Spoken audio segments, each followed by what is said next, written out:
Olá, sejam bem-vindos a mais um podcast do IFBio.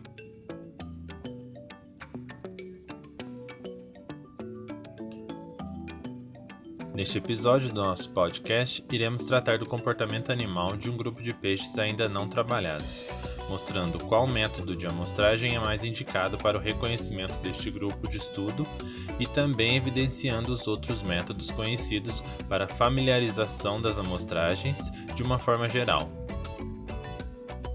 Por fim, vamos falar da comunicação animal, indicando as principais características e as funções dos componentes envolvidos no modelo simplificado. Eu sou o Maicon Dias e o nosso programa ainda conta com as participações de Jaqueline Armidoro e Márcia Dantas. Juntos, vamos trazer os conceitos e tentar esclarecer um pouquinho a respeito destas questões. Nosso episódio de hoje vai ser baseado nas questões dos ouvintes que chegaram aqui pra gente.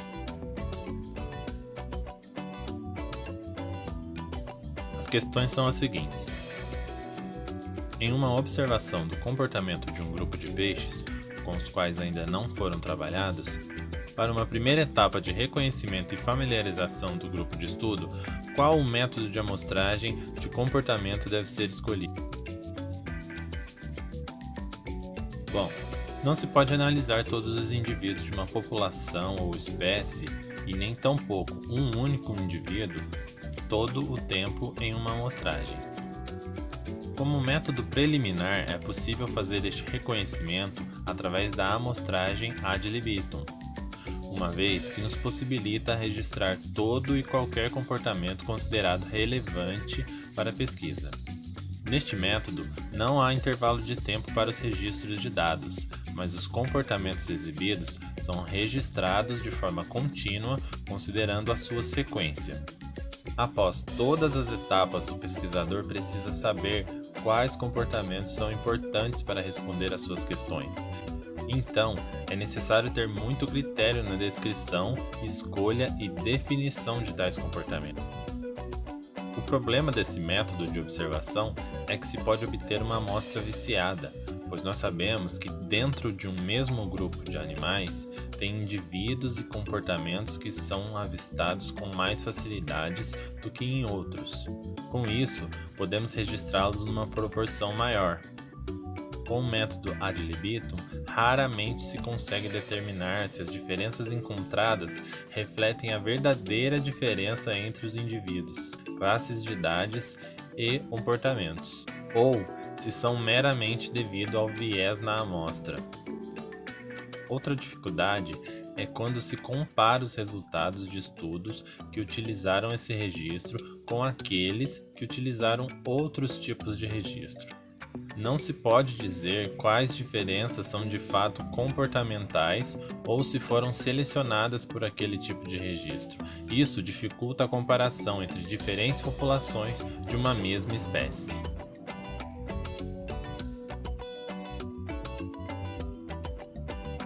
Outra questão ainda neste contexto é a seguinte. À medida que já se conheceu melhor o grupo e que alguns indivíduos começaram a desviar a atenção do todo, qual método de amostragem deveria ser escolhido? O ideal nas técnicas de amostragem é que se faça uma mescla dos tipos de métodos, para que se tenha uma ideia mais completa de como esses comportamentos são emitidos pelo grupo. E uma maneira mais utilizada nesses casos é a amostragem por escaneamento ou varredura. Nesse método, se faz uma varredura rápida de todo o grupo de indivíduos em intervalos regulares e o comportamento de cada indivíduo naquele instante é registrado. Uma única varredura pode ter poucos segundos a alguns minutos, dependendo do tamanho do grupo e da quantidade de informações registradas para cada indivíduo. Em grupos pequenos, as atividades dos indivíduos podem ser vistas em poucos segundos, e para grupos grandes ou dispersos pode-se prefixar um intervalo de tempo máximo necessário ao registro das atividades de todos os indivíduos. O número de minutos entre os registros varia muito, sendo a maioria entre 5, 10, 15, 20 e 30. Tal intervalo também depende do nível da atividade do animal e a sua probabilidade de mudar de atividade.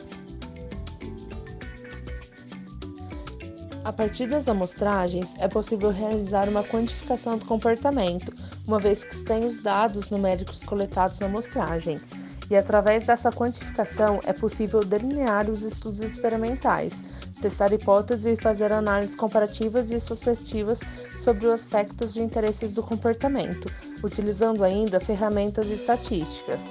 E com isso é possível auxiliar na realização de um etograma, que lista todas as atividades comportamentais seguidas, das suas respectivas descrições, baseadas nas unidades comportamentais da estrutura, consequências ou ainda na relação espacial desses indivíduos.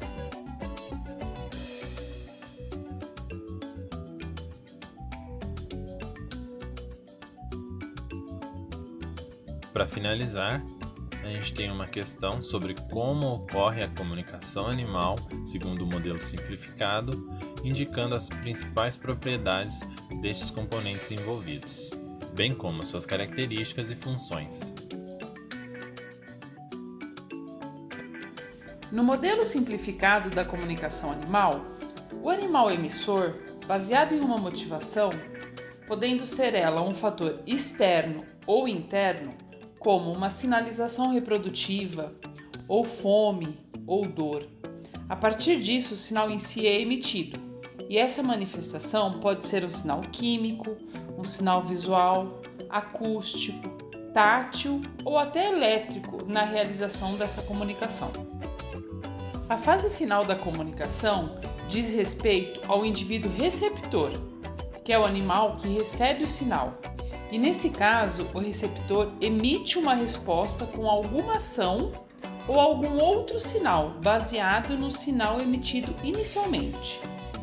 Essa ação ela pode ser relacionada a uma fuga ou a uma indicação de que a fêmea está apta para a reprodução, assim como o sinal emitido pelo indivíduo macho. Dessa maneira, se considera que ocorreu a comunicação quando o animal alterou seu comportamento habitual, através da percepção do sinal emitido por outro indivíduo animal, mesmo ele não sendo da mesma espécie. Existem sinais que somente indivíduos de uma mesma espécie poderão perceber. Porém, existem outros sinais que são interespecíficos, ou seja, sinais percebidos por espécies diferentes entre si.